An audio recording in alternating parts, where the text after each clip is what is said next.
പിതാവിന്റെയും പുത്രന്റെയും പരിശുദ്ധാത്മാവിന്റെ നാമത്തിൽ. എന്റെ പ്രിയപ്പെട്ട അമ്മേ പരിശുദ്ധമ്മേ, അമ്മേ പരിശുദ്ധം ദൈവമാതാവേ, കൃപാസനത്തിലൂടെ ഞങ്ങൾക്കും ഞങ്ങളുടെ ദേശത്തിനും അമ്മ മധ്യസ്ഥം തേടി തന്ന എല്ലാ അനുഗ്രഹങ്ങൾക്കും കൃപകൾക്കും ഞങ്ങളിപ്പോൾ ഹൃദയം നിറഞ്ഞ നന്ദി പറയുന്നു. അമ്മേ പരിശുദ്ധമ്മേ, അമ്മേ പരിശുദ്ധമേ, ദൈവമാതാവേ, 2004 ഡിസംബർ 7-ാം തീയതി ഉച്ചകഴിഞ്ഞ് 2:30 കൃപാസനത്തിൽ സംഭവിച്ച അമ്മയുടെ പ്രത്യക്ഷപ്പെടലിനെ കുറിച്ച് തിരുസഭയ്ക്ക് സമർപ്പിച്ചിരിക്കുന്ന പഠനരേഖകളുടെ മേൽ സഭാത്മകമായ പഠനം ആരംഭിക്കുവാൻ ഞങ്ങൾ പ്രാർത്ഥിക്കുന്നു.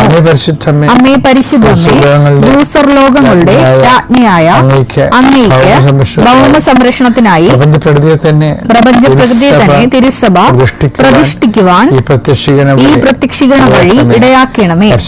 പരിശുദ്ധമ്മേ, ജപമാല മാതാവേ, സകല കൃപാസനം പ്രാർത്ഥനകളോടും ചേർത്ത് ഞങ്ങളിപ്പോൾ പ്രാർത്ഥിക്കുന്ന ഈ കുടുംബത്തിന്റെ പ്രത്യേക നിയോഗം.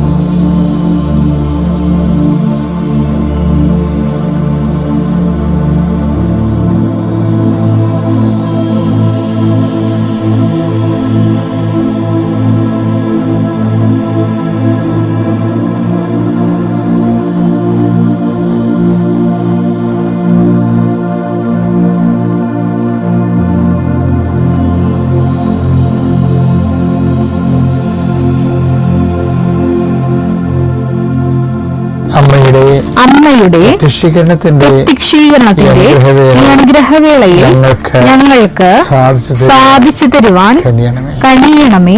വിശ്വാസ പ്രമാണം. സർവശക്തനായ പിതാവും ആകാശത്തിന്റെയും ഭൂമിയുടെയും സൃഷ്ടാവുമായ ദൈവത്തിൽ ഞാൻ വിശ്വസിക്കുന്നു. അവിടുത്തെ ഏകപുത്രനും ഞങ്ങളുടെ കർത്താവുമായ ഈശോ മിശിഹായിലും ഞാൻ വിശ്വസിക്കുന്നു. ഈ പുത്രൻ പരിശുദ്ധാത്മാവിനാൽ ഗർഭസ്ഥനായി കന്യകാമറിയത്തിൽ നിന്ന് പിറന്ന് പൊന്തിയോസ് പീലാത്തോസിന്റെ കാലത്ത് പീഡകൾ സഹിച്ച് കുരിശിൽ തറയ്ക്കപ്പെട്ട് മരിച്ച് അടക്കപ്പെട്ട് പാതാളങ്ങളിൽ ഇറങ്ങി മരിച്ചവരുടെ ഇടയിൽ നിന്ന് 3-ാം നാൾ ഉയർത്ത് സ്വർഗത്തിലേക്ക് എഴുന്നള്ളി സർവശക്തിയുള്ള പിതാവായ ദൈവത്തിന്റെ വലതുഭാഗത്തിരിക്കുന്നു. അവിടെ നിന്ന് ജീവിക്കുന്നവരെയും മരിച്ചവരെയും വിധിക്കുവാൻ വരുമെന്നും ഞാൻ വിശ്വസിക്കുന്നു. പരിശുദ്ധാത്മാവിലും ഞാൻ വിശ്വസിക്കുന്നു. വിശുദ്ധ കത്തോലിക്കാ സഭയിലും പുണ്യവാന്മാരുടെ ഐക്യത്തിലും പാപങ്ങളുടെ മോചനത്തിലും ശരീരത്തിന്റെ ഉയർപ്പിലും നിത്യമായ ജീവിതത്തിലും ഞാൻ വിശ്വസിക്കുന്നു. ആമേൻ. സ്വർഗ്ഗസ്ഥനായ ഞങ്ങളുടെ പിതാവേ, അങ്ങയുടെ നാമം പൂജിതമാകണമേ. അങ്ങയുടെ രാജ്യം വരണമേ. അങ്ങയുടെ തിരുമനസ് സ്വർഗത്തിലെ പോലെ ഭൂമിയിലുമാകണമേ. അന്നു വേണ്ടുന്ന ആഹാരം ഇന്ന് ഞങ്ങൾക്ക് തരണമേ. ഞങ്ങളോട് തെറ്റ് ചെയ്യുന്നവരോട് ഞങ്ങൾ ക്ഷമിക്കുന്നത് പോലെ ഞങ്ങളുടെ തെറ്റുകൾ ഞങ്ങളോടും ക്ഷമിക്കണമേ. ഞങ്ങളെ പ്രലോഭനത്തിൽ ഉൾപ്പെടുത്തരുതേ, തിന്മയിൽ ഞങ്ങൾ രക്ഷിക്കണമേ. ആമേൻ. നന്മ നിറഞ്ഞ മറിയമേ, സ്വസ്തി. കർത്താവ് അങ്ങയുടെ കൂടെ സ്ത്രീകളിൽ അങ്ങ് അനുഗ്രഹിക്കപ്പെട്ടവളാകുന്നു. അങ്ങയുടെ ഉദരത്തിൻ ഫലമായി ഈശോ അനുഗ്രഹിക്കപ്പെട്ടവനാകുന്നു. പരിശുദ്ധ മറിയമേ, തമ്പുരാന്റെ അമ്മേ, പാപികളായ ഞങ്ങൾക്ക് വേണ്ടി ഇപ്പോഴും ഞങ്ങളുടെ മരണസമയത്തും തമ്പുരാനോട് അപേക്ഷിക്കണമേ. ആമേൻ. കർത്താവിന്റെ വിവിധമായ നാമത്തിന് സ്വസ്ഥം ചെയ്യണം. കർത്താവിന്റെ വിശുദ്ധ പൗരോഹിത്യത്തെ മഹത്വപ്പെടുത്തണമേ. കർത്താവെ, സഭയിലുള്ള സാന്നിധ്യം പ്രകടമാക്കണമേ. എന്റെ കർത്താവിന്റെ ഉന്നതമായ നാമത്തിൽ, സഭയുടെ അധികാരത്തിൽ, കുരിശിന്റെ അടയാളത്തിൽ ഞാൻ നിന്നെയും നിന്റെ കുടുംബത്തെ ആശീർവദിക്കുന്നു. നീ ഇറങ്ങിപ്പോകുന്ന നിന്റെ വീടിന്റെ എല്ലാ വാതായനങ്ങളിലും ഞാൻ കർത്താവിന്റെ നാമത്തിൽ കുരിശാലേഖനം ചെയ്യുന്നു. നീ അനുഗ്രഹിക്കപ്പെട്ടവനാകട്ടെ. നിന്റെ കുടുംബവും കുഞ്ഞുങ്ങളും അനുഗ്രഹിക്കപ്പെടട്ടെ. നീ ഏത് ഭവനത്തിൽ പ്രവേശിച്ചാലും ആ ഭവനത്തിൽ സമാധാനം ആശംസിക്കാൻ പറഞ്ഞ കർത്താവിന്റെ നാമത്തിലെ ഞാൻ ഈ സമയത്ത്, ഈ പ്രഭാതത്തിലെ നിന്റെ കുടുംബത്തിൽ സമാധാനം ആശംസിക്കുന്നു. കർത്താവെ, സമാധാനം ആ മക്കൾ അനുഭവിക്കുവാനും അതിൽ കുടികൊള്ളുവാനും ഇടയാക്കണം പ്രാർത്ഥിക്കുന്നു. എവിടെ പോകുമ്പോഴും കർത്താവ് നിന്റെ വചനത്തെ അനുസരിച്ച് ജീവിക്കുവാനും വചനത്തിൽ തെറ്റിപ്പിരിഞ്ഞ് പടല പിരിഞ്ഞു പോകാതിരിക്കാനും കർത്താവെ, അങ്ങ് കെറൂബുകളുടെ സംരക്ഷണം അങ്ങയുടെ മക്കൾക്ക് നൽകാൻ പ്രാർത്ഥിക്കുന്നു. ഈശോയെ, ഇന്ന് കണ്ടുമുട്ടുന്ന വ്യക്തികൾ നീ ആശീർവദിക്കണമേ. കർത്താവെ, ഇന്ന് മക്കളുടെ വിദ്യാഭ്യാസ കാര്യങ്ങൾക്ക് വേണ്ടി, ജോലി കാര്യങ്ങൾക്ക് വേണ്ടി സ്വദേശത്തും വിദേശത്തും മക്കൾ സഞ്ചരിക്കും, അവർക്ക് വേണ്ടി വീട്ടിൽ നിന്ന് പ്രാർത്ഥിക്കുന്ന മാതാപിതാക്കന്മാരുടെ പ്രാർത്ഥനകളാണ്. കർത്താവ്, ആ കണ്ണീര് നീ രക്തങ്ങളാക്കി മാറ്റണമെന്ന് പ്രാർത്ഥിക്കുന്നു, അത് സ്വീകാര്യമാക്കി മാറ്റണമെന്ന് പ്രാർത്ഥിക്കുന്നു. കർത്താവ്, പലരും പ്രാർത്ഥിക്കുമ്പോഴേ അവർ പ്രാർത്ഥിക്കുന്ന വിഷയത്തിന് നേടിയെടുക്കേണ്ട കഴിവോ കൃപയോ ശക്തിയോ അവർക്കില്ല.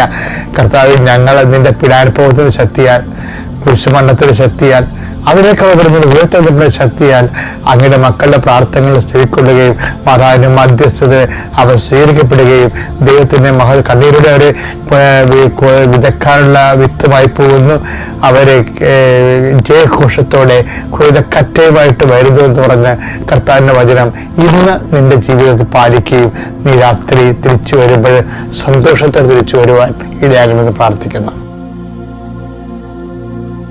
എന്റെ മക്കളെ, ഉടമ്പടിക്ക് ചില പരാധീനതകളുണ്ട്. നിങ്ങൾ ഉടമ്പടി ജീവിതത്തെ ബൂസ്റ്റ് ചെയ്യുകയാണ്. ശരിക്കും പറഞ്ഞാൽ ഈ ഡെയിലി ബ്രെഡ് കൊണ്ട് ഉദ്ദേശിക്കുന്ന ഒരു കാര്യം, പിന്നെ നിങ്ങളുടെ ഇന്നത്തെ ലൈഫിനെ സപ്പോർട്ട് ചെയ്യുക, അങ്ങനെ രണ്ട് കാര്യങ്ങളാണ്. ഇപ്പൊ ചെറിയൊരു സന്ദേശമേ തരത്തുള്ളൂ, ഒരു ക്യാപ്സ്യൂൾ പോലെ സന്ദേശം. ഇപ്പൊ എന്താ അച്ഛൻ പറയണത്, ഉടമ്പടി വിജയിക്കണമെങ്കിൽ ഉടമ്പടി വില്ലന്മാരെ നമ്മൾ ശ്രദ്ധിക്കണം.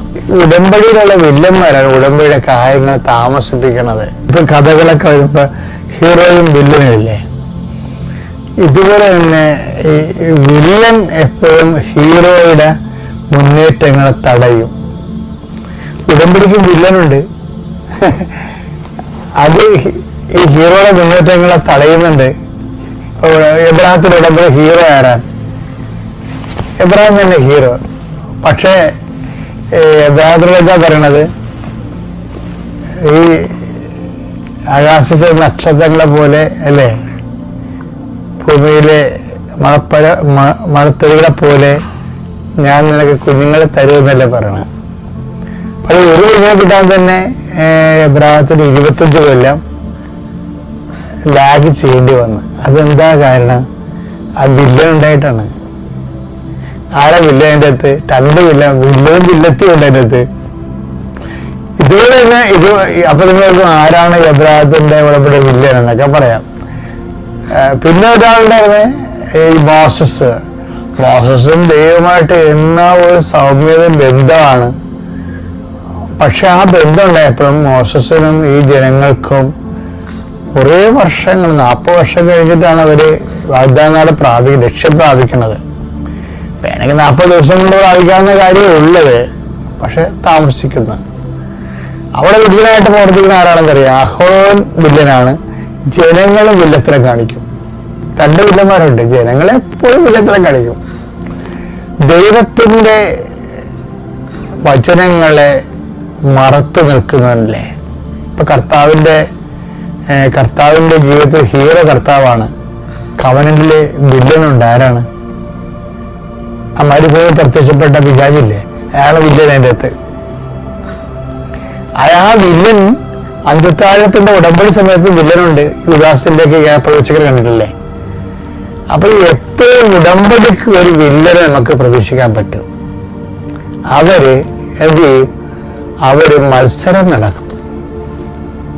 ഉടമ്പടി പാലിക്കപ്പെടാതിരിക്കാൻ വേണ്ടി എപ്പോഴും അവര് ഗുസ്തി നടക്കും, മത്സരം. അതുകൊണ്ട് ഈശോ പറയും, ദൈവരാജ്യം ബലവശമാണ്. വിജയനുള്ളതുകൊണ്ട് അങ്ങനെ പറയണത്. മത്തായി 11:12. സ്നാപക യോഹന്നാന്റെ നാളുകൾ മുതൽ, സ്നാപക യോഹന്നാന്റെ കാലം മുതൽ ഇന്ന് വരെ സ്വർഗരാജ്യം ബലപ്രയോഗത്തിന് വിഷയമായിരിക്കുന്നു.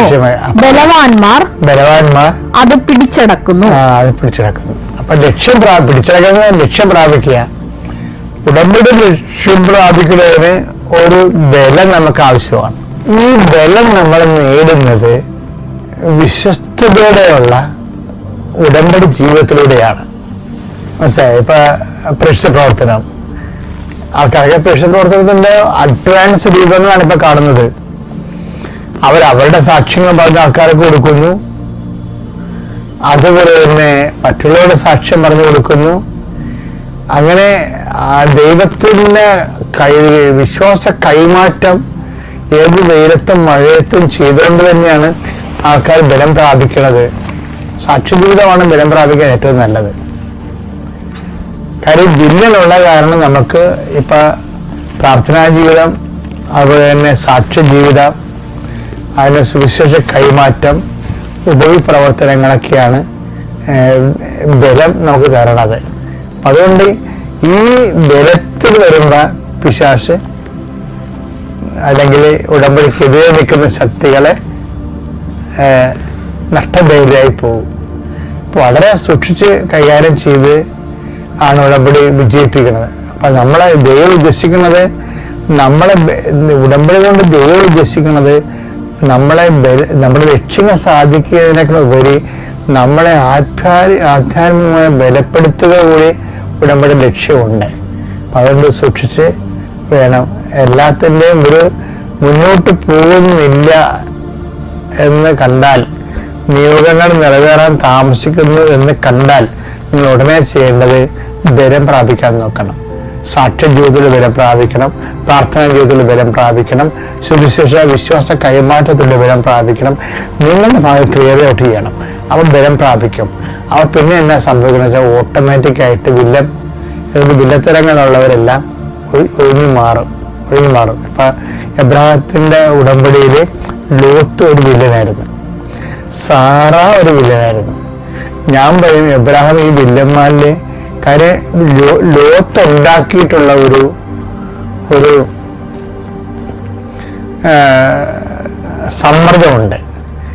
ഈ സമ്മർദ്ദത്തെ പ്രതിരോധിക്കാനുള്ള സാറയുടെ നടപടിക്രമങ്ങളാണ് ഈ എബ്രാഹത്തെ ദൈവത്തിന്റെ കുഞ്ഞിനെ കാത്തിരിക്കണ മുമ്പ് ഹാഗറിനെ പ്രാപിക്കാൻ പ്രേരിപ്പിച്ചത്. ആദ്യത്തെ ലോത്ത് ശക്തിപ്പെട്ട് എബ്രഹാം മരിച്ചു പോവുകയും ലോത്തിന്റെ കയ്യില് സ്വത്ത് അകപ്പെട്ടു പോയാൽ സാറയുടെ ജീവിതം പ്രതിരോധത്തിലാകുന്നത് കണ്ടിട്ട് അവരുടെ സ്വന്തമായിട്ടുള്ള സെക്യൂരിറ്റിക്ക് വേണ്ടി എബ്രഹാത്തിന് ദുരുപയോഗിച്ചാണ് സാറ. പക്ഷെ ദൈവഹിതമല്ലായിരുന്നു ശരിക്കും പറഞ്ഞത്. അപ്പൊ അതുകൊണ്ട് തന്നെയാണ് അത്രയും ലാഗ് ചെയ്യണം, താമസിച്ച് നിങ്ങളുടെ പല കാര്യങ്ങളും താമസിക്കുന്നുണ്ടെങ്കിൽ ഓർക്കേണ്ട ഇതാണത്. കാര്യം ഞാൻ പറയുന്നതായിട്ട് വിഷയമായിട്ട് ഒത്തുപോകുന്നുണ്ടോ എന്ന് നോക്കണം. കാര്യം ഉടമ്പടി വില്ലിനെ നിങ്ങൾ കണ്ടെത്തണം. കർത്താവിന്റെ വചനം പാലിച്ച് ജീവിക്കുന്നതിനും നിങ്ങളെ തടസ്സപ്പെടുന്ന വ്യക്തികളെ കണ്ടെത്തിയിട്ട് ആ തടസ്സം മാറ്റി മുന്നോട്ട് പോകണം. Praise the Lord.